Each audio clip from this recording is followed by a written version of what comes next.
ఉంది. నేను అంటాడు ముఖ్యమంత్రి, మీరు చూసిన అందరూ కొడంగల్లో యాడ్ను మాట్లాడి నిన్న ఏమంటాడు, కేసీఆర్ నువ్వు కొట్టుడు కాదు, నువ్వు నిలవాడు, సరిగ్గా నిలవాడు, కట్టలేకుండా నిలవాడు అంటుండు.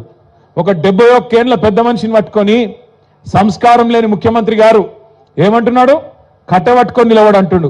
నేను చెప్తున్నా ముఖ్యమంత్రికి, రేవంత్ రెడ్డి గారు నీకు సంస్కారం లేకపోవచ్చు, కానీ ఒక్కటి గుర్తుపెట్టుకో, కేసీఆర్ ఆయన నిలబడు కాదు, 4 కోట్ల తెలంగాణ ప్రజల ఆత్మగౌరవాన్ని నిలబెట్టిన వాడు కేసీఆర్.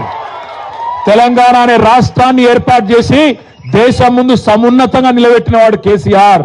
అందుకే మా చెల్లె రజని ఒక మాట అన్నది నిన్న, నాకు బాగా నచ్చింది.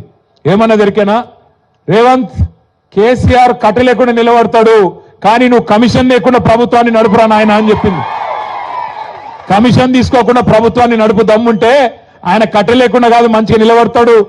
ఆయన కొడితే ఎట్లుంటుందో నువ్వు కాదు, నీ పాత గురువు గారిని అడుగు, చెప్తాడు కొడితే ఎట్లుంటుందో.